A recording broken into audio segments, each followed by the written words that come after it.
right, I'm going to turn it over to Jacob. Let him grab some more chairs. All right, so you know the caveat that no one ever wants to give, but going to give it anyway.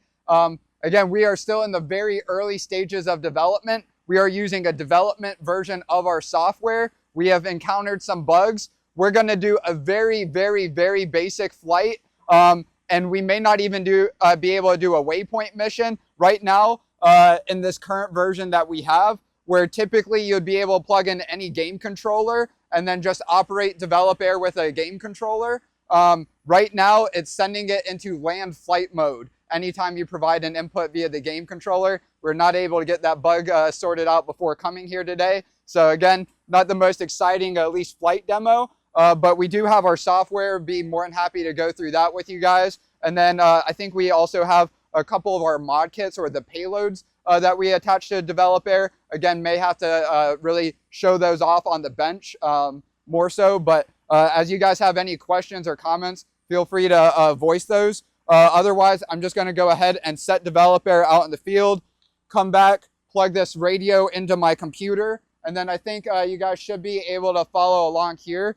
This is our software platform called World's iVue, and right now we really just have one built out application down here on the dock called iVue RC or iVue Robo Control, RC being short for Robo Control. And again, we're really just making this software specifically for our drones develop air, but it can technically work with other Arducopter or PX4 drones. So any of the drones that you guys build, you would be at least able to fly them, take them off, do waypoint missions. And then if you have a payload that is either meant for develop air or very similar to those that we make for develop air, you'll be able to control those as well. And again, we're really making it more, if you think about like Linux or Mission Planner, kind of like, Q Ground Control or Mission Planner, kind of like the Linux equivalent for computers, but for drones. We're making this more like a Mac OS equivalent for our specific like Mac computers, if you will. So more designed for the everyday person, and again, not having to really be a developer to use it. So obviously still a work in progress, but let me go ahead and actually change up the order I told you. Gonna go ahead and plug the radio in. If you could see this red flashing light, that means we're not bound or connected. But once we go ahead and plug in develop air, we should see that change to a green light.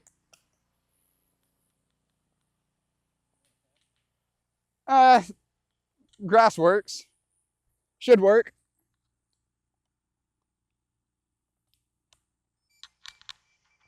All right, I'm going to just let develop air boot up, and then I'll put on the propellers. This gives it a little bit of time for it to get the GPS lock set up. So if you guys have ever flown a DJI Phantom, our base model develop air has just like the quick release props that spin on and off.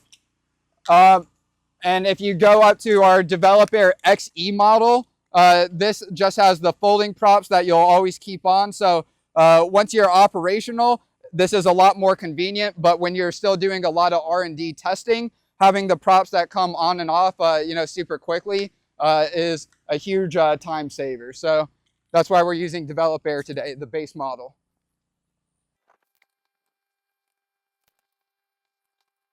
All right. So now if you could see the screen up there, I'm just going to give our software permissions to see our current location or the location of our computer. And then I opened up the iVue Robo Control app, just clicking the icon down on the dock. And even though this is our development version, if any of you guys want to start playing around with our current version that we have available, you can just go to worldsivue.com from any like Google Chrome browser. It doesn't work in like Safari, but you could also use whatever Microsoft's new internet browser is called as well. But what was that? Edge? Yeah, okay. So yeah, you can use this. This is all publicly available for free. Not, of course, if you already have Chrome or Edge installed, you don't have to download anything else. So we're just going to select Add Drone, Connect to Drone, and we're selecting this STM32 virtual COM port. That's just a fancy or technical way of saying we're selecting this radio that's plugged in via USB. All right, and now that we're connected, you can see we have 12 satellites. Our battery percentage is 99%, similar to like Q Ground Control or Mission Planner. Even though it says 99%, it just assumes that you're using a fully charged battery. If anyone's familiar with like the voltage of a 4-cell battery, they'll see that we're actually not using a fully charged battery here. Shouldn't make a difference for us just doing a quick basic flight. But if you do want to also get a good sense of what the battery is, if you're close to develop air or if you're flying it at night, there's actually battery status lights on board that change from green to yellow to red to flashing red based off of the battery status of the drone as well. So now you can see develop air's position on the map. We should just be able to go ahead and tell it to arm and take off. So let's go ahead and try that. First, I'm going to open up the terminal window just to make sure that it's actually responding as I'm selecting actions. So let me go ahead and do arm and fly drone, initial takeoff altitude to 10 feet. And it's failed to arm that way. So let me try the kind of old manual way, arm drone. And we're getting an error while sending command. Let me do a refresh. Always how demos go, right? Exactly as according to plan. All right, so I'm going to try reconnecting. Gonna try arm drone, fly drone, and take off. And nothing. All right. Let me try our public version and see if that works. Wow, Jacob, great flight demo. This is exactly what we want the Army relying on, right? This will show the Chinese. They'll be trembling in their boots. All right. So I'm going to, now that we're in the publicly available version, we're going to try arming. Error while sending command. Don't you love it? And I'm going to try it one more time, and I may have to do some troubleshooting. So it was successfully set to loiter mode, but failed to arm. Arming checks disabled. I'm going to try again. Drone armed. Fly drone. Look at that. We make flying drones, people, and software that somewhat works. And so this is just how it's going to hover in place until I give it any more commands. Like I mentioned, at least in the development version, our controller was not working properly, but let's go ahead and try it out in our public version. I know the last time I tried it out in our public version, our controls were actually backwards, but just the forward and backwards movement, not throttle up, throttle down, or rotation. But we'll see how it's working currently.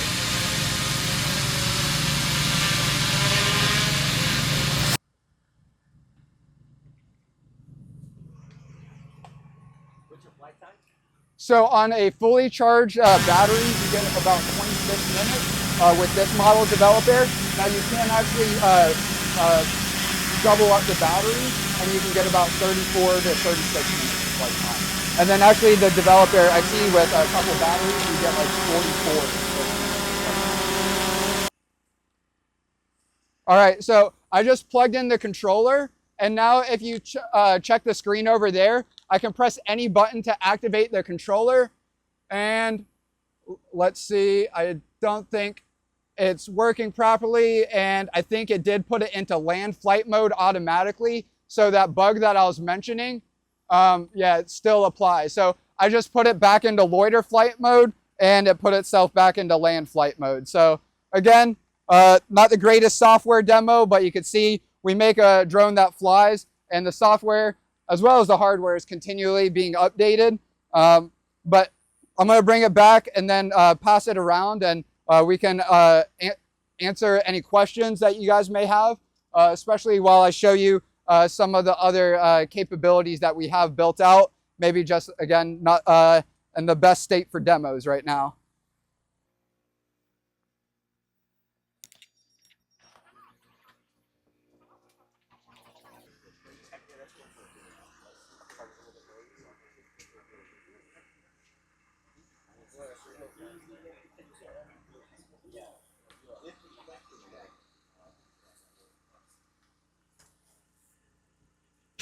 Bless you.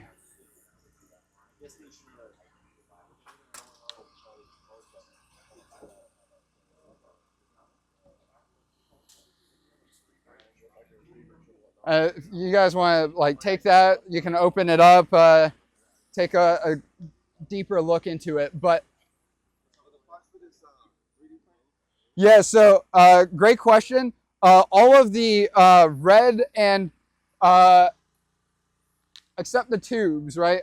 All the red and black parts on Develop Air are 3D printed. I think on this model, we actually still have a couple of PETG prototype parts or materials that are printed in like more of a prototyping material called PETG. But for our production units, like this Develop Air XE and most of that Develop Air, we use ASA-GF, and that is by far and away the most robust, easiest to work with plastic. It does require a little bit nicer of a 3D printer than like the absolute basic like $200-300 3D printers, but any that have an enclosure, which you can get for about $1,000 nowadays, you know, can print this material just fine.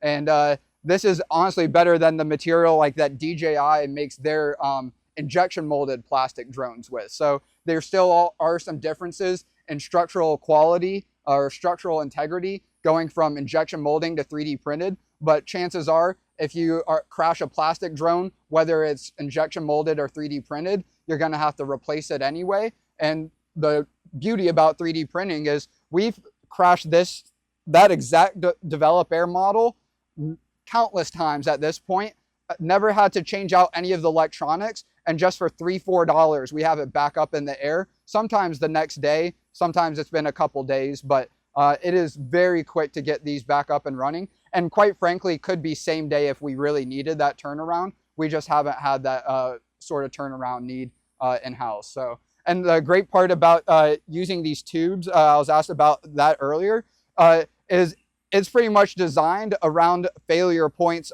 with the plastic, like the boom arms or the landing gear to break. So oftentimes you'll crash and the fuselage and the tubes, of course, never really going to break. So it's typically, you know, even just one of the smaller 3D printed parts that you have to replace. And even if it's a full landing gear, the tubes themselves not being carbon fiber, you're looking at about $10 worth of material for the tubes between the landing gear and the boom arms, and those are even salvageable.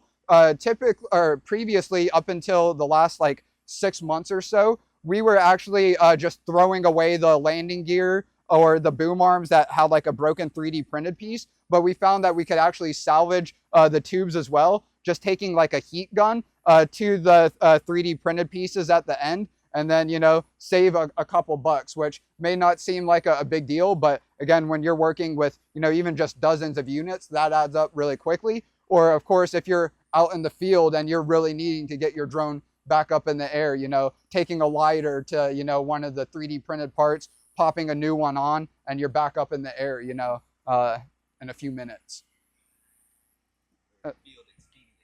Yes, and that's the thing. I kind of like to equate drones to motorcycles. It's not an if you crash, it's a when you crash. It's just a lot better that you're not on board, you know, the drone as you would be a motorcycle. But one of the other things that we've been working on, I'm actually going to switch back over to our development version where we have a few more options. One of the problems with drones really kind of taking off in the way I would at least like to see them, of course, you have drones that are flying cameras right now. Great if you're doing aerial photography, videography, some sort of mapping sort of work. There's obviously military drones with explosives, you know, ranging from like the MQ-9 Predator drones, you know, that were used starting in like the early 2000s to now drones the size of Develop Air and smaller, even FPV racing drones that are, $500 drones that are taking out billions of dollars worth of equipment. But that's like, the opposite end of the spectrums, right? The military uses and like the photography, videography. And then you have like the recreational people. Hey, I just want to buy a drone. It's kind of cool, right? But I think we're going to start seeing drones more and more like personal computers, like cars, where every household, every business has their own drone. Where, one of the more compelling use cases for drones that we're starting to see more from like a commercial enterprise sort of level are delivery drones, right? But to me, it makes a lot more sense. You have your own drone, maybe the size of Develop Air or progressively getting larger as it becomes more approachable, that you set out your drone in your own front yard, send it out to the local Amazon locker, fast food restaurant, retail store. That same drone that is used for your own personal deliveries, or even your neighbor, right? You're cooking dinner and you need a cup of sugar or whatever, right? Send your drone over to the neighbor's house, right? Right now, yes, that is technically illegal if you're not, operating the drone like within your visual line. And I think that's, that's criminal, where in reality, we're being treated like criminals if you want to do something like that. And to me, we already have a law on the books that if worse comes to worse, right? I send a drone like the size of Develop Air over to a neighbor and it falls out of the sky and, lands on someone and kills someone.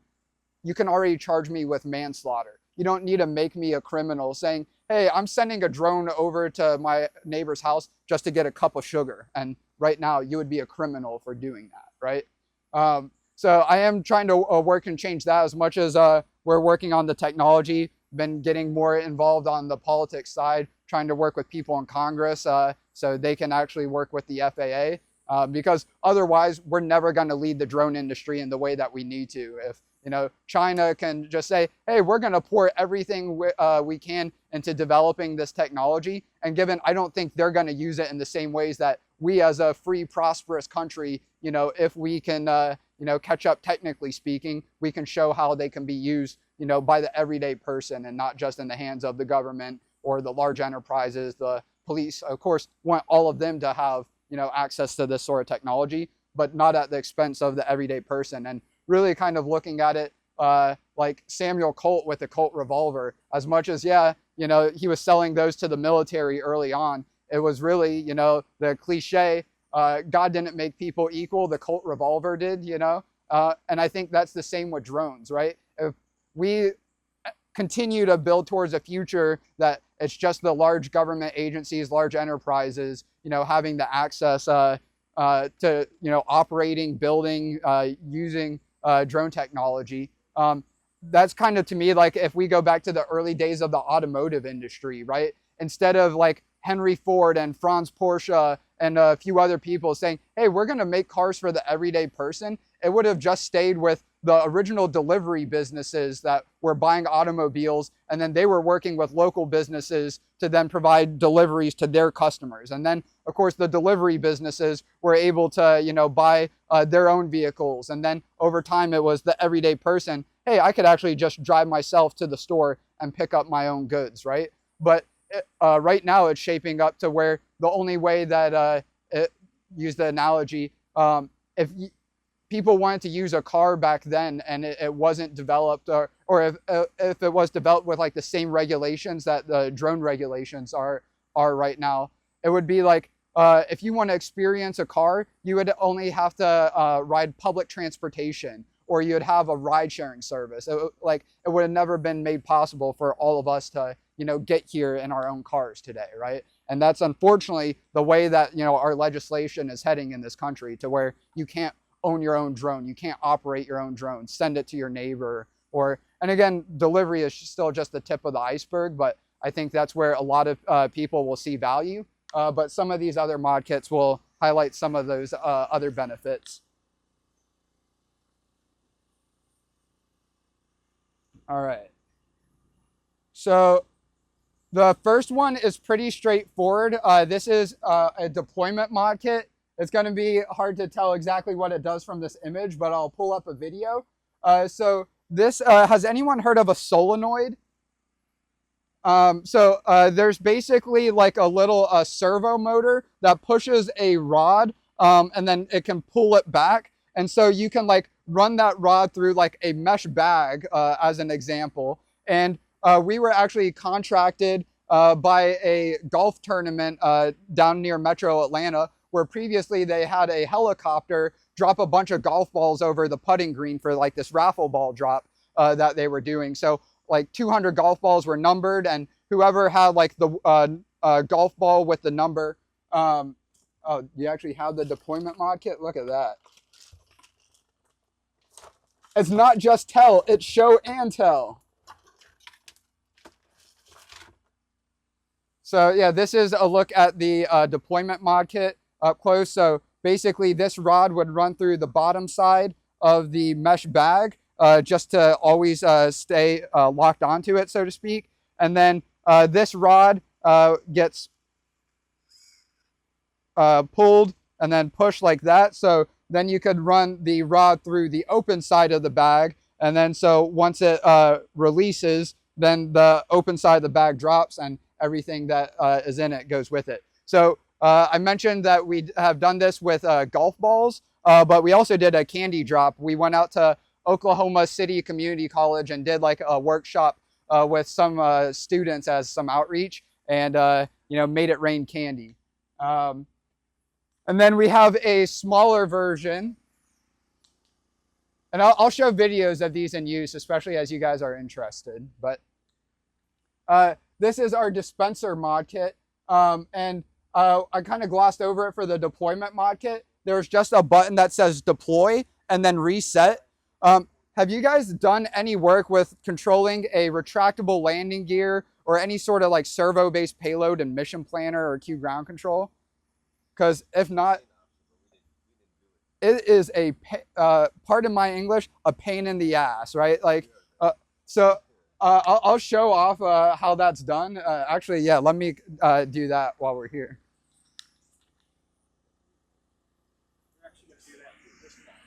Okay, yeah. So we are, again, this is one of the areas that flying a drone is one thing, but if you can't get that drone to do anything in flight, you know, the whole point of flight is practically worthless. So this is one of like the open source programs that's like the Linux of drone control software, if you will. As you can tell, it looks like it was developed in the 80s, maybe even the 70s as like original computer technology. But if you want to control a servo, so for example, we have this dispenser mod kit, and you can load it up with like bird seed, fish food, small granular objects. Again, if you're a tool like me, you can make it rain, you know, load it up with money.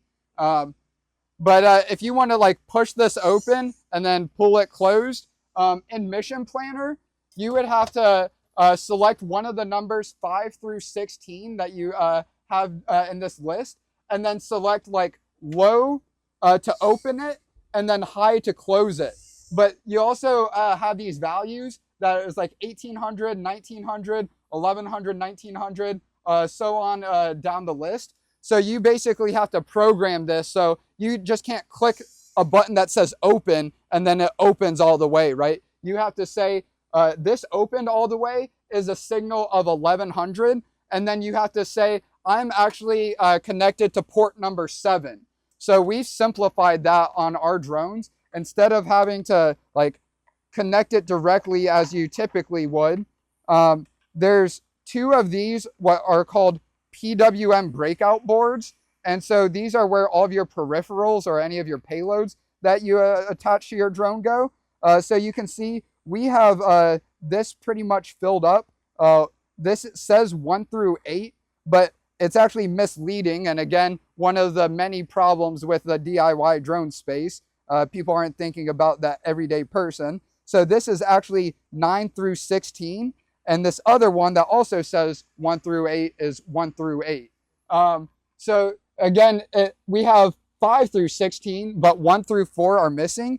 And that's because typically you would plug in your motors, or actually the devices called your speed controllers that tell your motors how fast to spin, which direction to spin in, into those first 4 connections. But we're fancy and we use a different way to talk to our motors.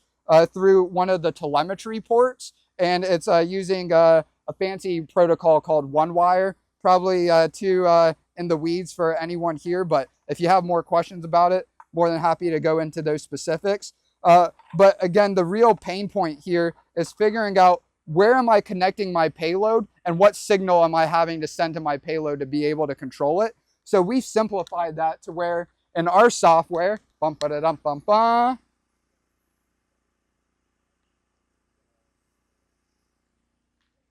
even though this is still still white, it's outdated. So it's just a one-to-one image or copy of the back 4-port side plate that we have installed on every Develop Air. So you're no longer having to guess, am I plugging this into port 7 or port 14 or port 13? You just, hey, I'm plugging it into the rightmost port. And yeah, we do label it there for you, but it just takes out all that, trial and error or guesswork.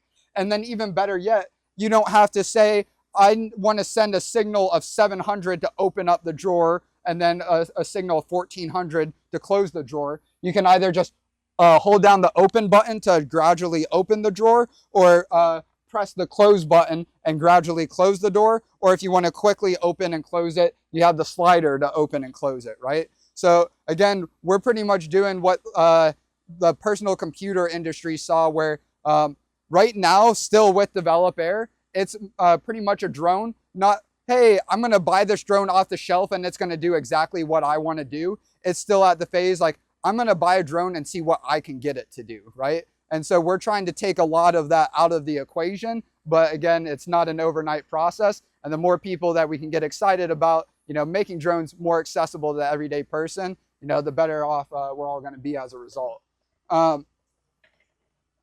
Let me move on to the next one, though.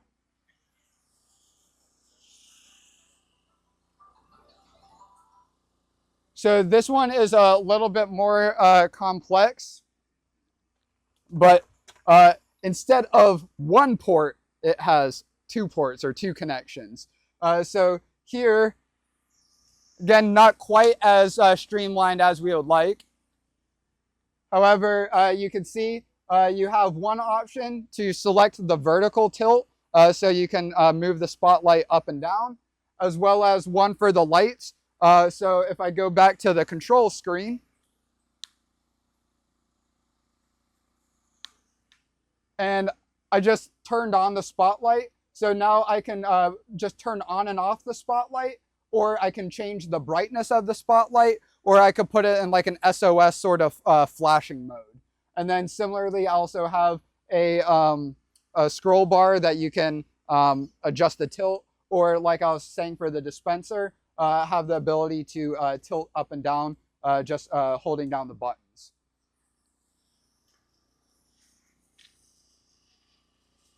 Now, I don't have the camera that we actually have like set up for demo purposes, but one of the development initiatives that we've taken on is trying to find nice, high-quality gimbaled cameras similar to what you would find on DJI drones, something kind of like this sort of form factor, that we can also stream the video over the internet. So you can get your video feed back in your web browser, and just in the same way that you could control your drone, at least theoretically, not legally right now, anywhere beyond visual line of sight, as long as you're connected to the internet. This is one of the big sort of enablers of, having a personal assistant drone that can be used even for deliveries, or as you guys have probably seen in the Ukraine-Russian war, they all just use internet connected like 4G LTE drones for that big attack on the Russian airbase. And while they were using Mission Planner, we're trying to make that, a lot easier. Maybe not to do those specific missions, unless it's for the US, of course. But that's one of the areas that we're working on. And one of the big kind of coinciding development initiatives that goes along with that, and really all of these mod kits, as much as we've already made it easier to connect these sorts of different payloads to your drone, it's still kind of like if I were to tell my mom or ask my mom to like plug in that computer to this TV, her trying to figure out like what ports to use on both ends to make that connection is just like too technically complex. And that's even just something for like the Spotlight maybe that requires 2 connections. And one of the other, I guess, caveats with the way that we have this payload system designed right now is you have to make sure that you have the ground wire, which is the black, or in this case, the dark brown wire, towards the ground with the signal wire facing up. There's really no indicator to show that's the way that they need to be plugged in, other than just in my head, it makes sense, the ground wire closest to the ground. But what we are working towards and what we need to make drones, you know, again, just more accessible to the everyday person is something like what USB did for computers. So you could just plug in any webcam, any solid state drive, any processor, keyboard, mouse, you know, any sort of peripheral, and your computer just knows what was plugged in, and then your software on your computer just starts working with it, right? You don't have to do any setup or configuration, and like nobody wants to do that, right? So we're trying to take on all of that on the front end, so no one has to do that on the back end. But unfortunately, well, fortunately, work in progress. Unfortunately, not to the point that we have it in a good state to demo today. This is another one of the mod kits that we've actually previously built out with some students at a local high school near us, where they actually, in like a 4-hour session that we had with them, designed and 3D printed this bracket for a weather sensor. They attached that to one of the side plates of Develop Air, and then they took a Raspberry Pi, like a little mini computer, attached that to the bottom of Develop Air, provided power to that Raspberry Pi via one of the side plates on the back, and we're able to turn Develop Air into a mobile weather station and go set waypoints and collect weather data at those waypoints. So we're using an off-the-shelf weather data sensor with a company we partnered with, but now we're actually developing our own version, and doesn't require a Raspberry Pi, so just all integrated into one payload. Again, not really ready to show off, but if not later this semester, next semester, be more than happy to come back and show you guys those in action. And we do have videos of again, a lot of this that has previously been demoed. Again, just not currently in the state to be demoed. And I don't even have this one, but I know Daryl has seen the video. And if you, all you guys haven't seen the video, I highly recommend checking it out. We built the world's largest claw machine. And so while the claw that attaches to Develop Air isn't all that large, we set up like 100-foot by 100-foot like playing field in like a nice open space like this. We actually have a drone park near us, and we were able to get, you know, people to donate prizes, and then allow anyone from the public, many of them had never flown a drone before, were able to fly Develop Air. This was actually before we had our own software. We had set it all up in Mission Planner. And so unfortunately in Mission Planner, you have, while you do have the ability to use like a game controller like this, setting up the game controller in Mission Planner just to even fly the drone is a headache, let alone trying to like control any payloads. So the way that we are able to like lower the claw, just like you would like in a claw machine game, like it's on a winch system, you know, on a much smaller version than what you would have on like the front of a truck, but it would lower the claw when you just press like the L1 button is what we had it set to. And then it would keep lowering until you press the triangle button. And then if you wanted to raise the prize back up, you'd have to press the R1 button. And then if you wanted to stop it, you know, before it got back up to the top, which could cause problems, you'd have to press triangle. So now with our own software, again, not demoable just yet, we're making it so you can just hold down the L1 button to lower it. And as soon as you let go, then it just stops, right? So those are some of the ways where, technically speaking, a lot of what we're doing is already possible just using technically complex software with custom hardware. And we're trying to, you know, pair off-the-shelf hardware that is flexible to do all these sorts of missions with easy-to-use software. So again, not the greatest demo of all of that here today, but I think you guys kind of get the idea of where we're going. And where there's some opportunity. And one of the ways that we've made it still accessible to anyone that still wants to do development work, especially if you create your own payload or you modify one of our existing payloads, you can actually adjust the port number. So if you say, for whatever reason, I actually want to reconfigure this, so this port number is port number 11 instead of 13, you can actually do so using that little cog icon. And this is like a very early version of us making our software. So anyone that wants to make their own application for our drones or their own payload for our drones can do so in like an app store sort of model, where Develop Air is completely open source. Anyone can build anything to it, build anything for it. They can actually modify the drone itself. We make all of the files to do so available on our website.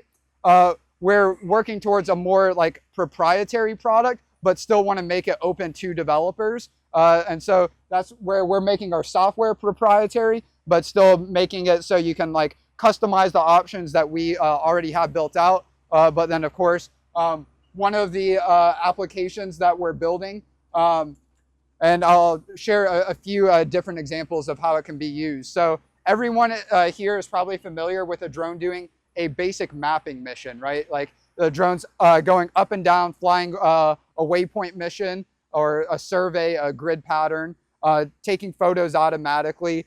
As an example, like we sent out pilots to map out some Chick-fil-A stores, and those are between typically half an acre or so, and you'll capture about 500 photos for a site that large.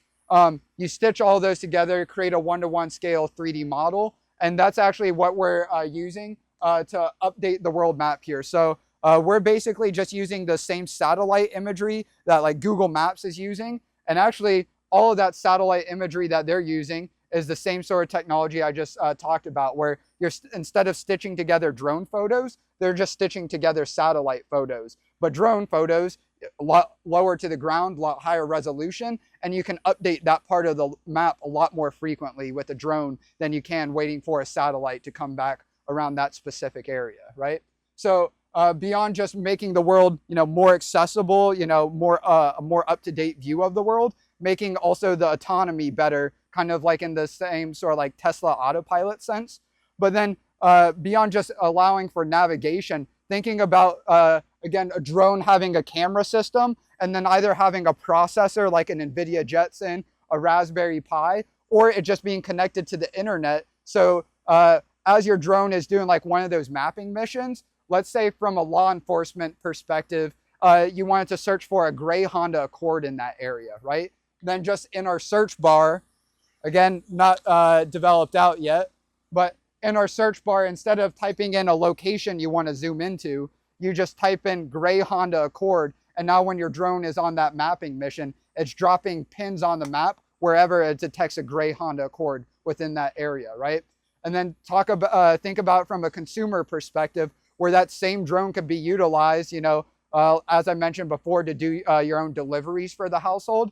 Now your dog gets out of the fenced-in yard, right? And yeah, you're maybe driving around the neighborhood looking for him as well, right? But hey, let me just set up my drone on an automated mapping mission and then either upload a photo of your dog in particular, or even just type in dog. And so if you type in dog, right, it'll show you wherever it sees a dog within that area. But if you actually had a photo of your dog for it to do like a reverse image search, it would be a lot more granular of a search, right? Or specific of a search.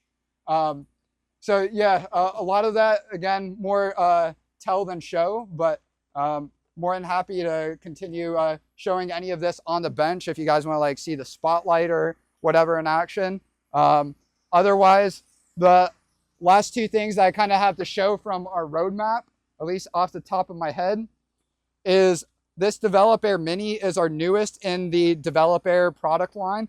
Again, really recommend, if you guys haven't checked out our YouTube channel, we just released a video in the last month or so showcasing all of our different Develop Air models. So our base model over there can carry up to a 3-pound payload and has just shy of a 30-minute flight time with no payload.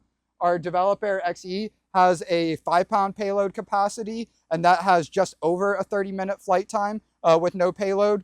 Our Develop-Air Mini is actually, underneath the base model of Develop-Air, can carry a 1.5-pound payload and has a 30-minute flight time with no payload. And we are working now on a Develop-Air Micro, which actually will have a bigger battery than the Develop-Air Mini. We're actually starting to make our own battery packs instead of buying them off the shelf. This is really the best physical representation I have of the Mini to bring with me. There's actually one being built out with electronics right now, but very much a work in progress. I couldn't just take from the bench. But this is the form factor. Comparing it to the Mini, kind of think about this equivalent to like a Mavic sort of size. And this is an older drone that I'm about to make a reference to. If you guys have heard of the DJI Spark, we're basically making a DIY version of the DJI Spark. So that's a 0.5 pound payload capacity, and it'll actually be about a 40-minute flight time with no payload. And that's because almost all the weight of the Micro is the battery.